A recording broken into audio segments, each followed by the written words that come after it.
नमस्कार मैत्रिणींनो, सृष्टी फॅशन डिझायनिंगमध्ये तुमचे खूप खूप स्वागत. आज बघा आपण आरीवर्क क्लासमध्ये जे शिकणार आहोत ना, तर जी आपण काल जी देवी शिकलो आपण बघा आरीवर्क क्लासमध्ये आहे ना. आता सुरुवातीला फक्त देवीचा मुखवटा तयार केलेला आहे आणि त्या मुखवट्याला प्रत्येकाने आपल्या आवडीनुसार तयार केलेला आहे. तर तुम्ही बघू शकता आरीवर्क क्लासमध्ये जी आपण जी मुखवटा शिकलेलो आहे त्याचा व्हिडिओ मी तुमच्यासोबत शेअर केलेला आहे. पण अजून एक आपण एक छोटा असा मुखवटा आहे, त्याची पण डिझाईन मी तुमच्यासोबत शेअर करणार आहे. म्हणजे काय आहे माहीत आहे का, आपण ॲक्रेलिक कलरचा वापर केलेला आहे आणि आज जो मी तुम्हाला मुखवटा दाखवणार आहे याच्यामध्ये आपण ॲक्रेलिक कलरचा वापर केलेला नाही आहे. तर त्याच्यामुळे तुम्ही हा पण व्हिडिओ स्किप न करता बघा. आणि आपण परत बघा छोटे छोटे असे गळ्यांचे आकारही घेणार आहोत. छोट्या छोट्या स्लीव्ज पण घ्यायच्या आहेत आपल्याला. जसं की आपण जर बेसिकचा गळा करायचा तर भरपूर जण म्हणतात की डायरेक्टच वर्कचं काम चालू करायचं का, तर तसं करायचं नाही. कारण काय असतं, ज्यावेळेस आपण ब्लाऊज शिवतो ना त्यावेळेस मनी वगैरे ब्लाऊजमध्ये येतात. कारण गळा ज्यावेळेस आपण आरीवर्कचा करतो ना तर त्याला आपल्याला 2 किंवा 3 लाईनी आपल्याला गोल्डन थ्रेडच्या चेन स्टिच करावी लागते बघा. 2 किंवा 3 समजा लाईन. आणि त्याच्यानंतर बघा स्लीवच्या पण डिझाईन आपण घेणारच आहे. छोट्या छोट्या पण घेणार आहे, मोठ्या पण घेणार आहे. आणि आता आपण बघा देवीचं पण डिझाईन आपल्याला घ्यायचंच आहे. तर त्याच्यासाठी आपल्याला काठ लागतो. जवळजवळ काठ तुम्हाला 1 मीटरच्या कमी लागतो, पण 1 मीटर धरून चला बघा.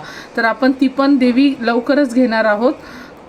आपण त्या देवी काठाचा वापर बघा कोणत्या देवीला होतो, तर एक कोल्हापूरची अंबाबाई आणि तुळजापूरची भवानी देवी. त्यासाठी आपण अशा छान काठांच्या मिऱ्या पाडून गोल आकारामध्ये करतो.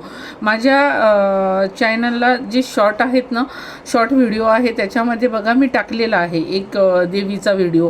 आणि आता आपण ना आज देवी घेणार आहे तर देवीचा पूर्ण डिझाईन तयार झालेला आहे. फक्त आपण लिप्स डोळे कसे घेणार आहे ते मी तुम्हाला आजच्या व्हिडिओमध्ये दाखवणार आहे. तर त्यासाठी तुम्ही व्हिडिओ पूर्ण बघा.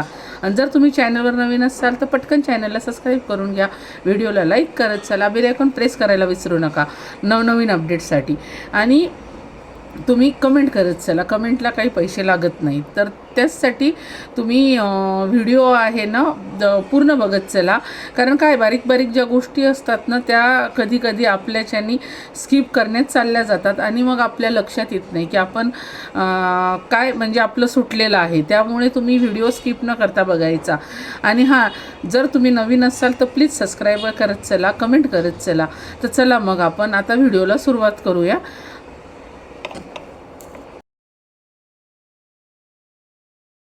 तुम्ही बघू शकता आपली ही जी देवीचा मुखवटा आहे हा आपल्या आपण जो कालच्या व्हिडिओमध्ये बघितला त्याच देवीच्या मुखवट्यापेक्षा थोडासा वेगळा आहे.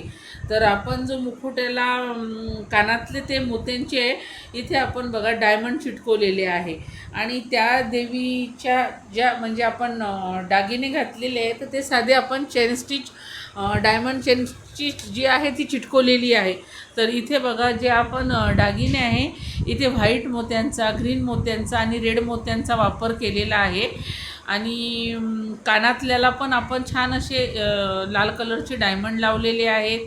तर आता बघा मुखवटा आपला तयार झालेला आहे आणि मुकुट जे आहे ते पण खूप सुंदर दिसत आहे बघा. तर इथे आपलं जे डोळ्यांचं आणि जे आपले लिप्स याला आपण कोणत्याच प्रकारचा ॲक्रेलिक कलरचा वापर केलेला नाही आहे. इथे आपण आयब्रोसाठी ब्लॅक कलरचा दोरा आणि लिप्ससाठी लाल कलरचा दोरा वापरलेला आहे. तर त्या डिझाईनपेक्षा ही डिझाईन बघा आहे थोडी सारखीच, पण याच्यामध्ये आपण बिलकुल कलरचा वापर केलेला नाही. जर तुम्हाला जर समजा कलरचा वापर करायचा नसेल तर तुम्ही या पद्धतीने पण जे आहे देवीचे डोळे आणि होठ करू शकता. कारण काय असतं कधी कधी आपल्याकडे जे साहित्य असतं त्या साहित्यामध्येच आपल्याला डिझाईन तयार करता पण आली पाहिजे. तर तुम्ही बघू शकता इथे आपण ज्यावेळेस एक ॲब्रो करतो ना तेव्हा आपण तिथे एंडची नॉट मारून घ्यायची आणि मग दुसरी ॲब्रो करायची. कारण डिझाईन पूर्ण केल्यानंतर गाठ मारणं फार गरजेचं आहे. नाहीतर आपण काय करतो एखाद्या वेळेस जर आपण गाठ मारली नाही तर आपली डिझाईन पूर्ण एकदा जर काय समजा धागा ओढला तर पूर्ण डिझाईन निघून येते. त्यामुळे तिथे ना गाठ मारायची. आणि आता डोळ्यांना पण बघा तुम्ही, आपण छान डोळ्यांचा आकार तयार करून घेतलेला आहे, पण जे डोळ्यांच्या मध्ये जे ब्लॅक आपलं बुबुळ असतं ना, त्याला पण आपण छोट्याशा 2-3 असे चेन स्टिच मारून घ्यायच्या, गोल राऊंड, परत त्याच्या मधात एक राऊंड, म्हणजे तो राऊंड पण खूप सुंदर तयार होतो बघा. तिथे पण आपल्याला समजा कलर, किंवा मग आपण जर म्हटलं समजा ब्लॅक कलरच्या बघा मार्करचा वापर, किंवा मग एक टिकली किंवा स्केच पेननी आपण डॉट पण देऊ शकतो, पण आपण दोऱ्यानी पण ते करू शकतो. आणि आपण जी टिकली आहे ना, ही पण बघा लाल दोऱ्यानी केलेली आहे. आणि जे देवीचं जे नाक आहे ना, तिथे आपण गोल्डन कलरच्या धाग्याचा वापर केलेला आहे. तर तुम्हाला म्हणजे मला एवढंच सांगायचं आहे की आपण इथे कोणत्याही प्रकारचा कलरचा वापर केलेला नाही. आता बघा आपण देवीची जी नथनी आहे ना, तिला पण छान मोत्यांनीच तयार करणार आहे. आणि डिझाईन बघा आपली आता खूप सुंदर दिसत आहे. तर तुम्ही पण अशी डिझाईन बघा, नक्की करून बघा. आणि आवडल्यास लाईक करा, चॅनलला सबस्क्राईब करा, कमेंट करत चला. आणि उद्याच्या व्हिडिओमध्ये अजून आपण नवीन काहीतरी घेणार आहोत. धन्यवाद.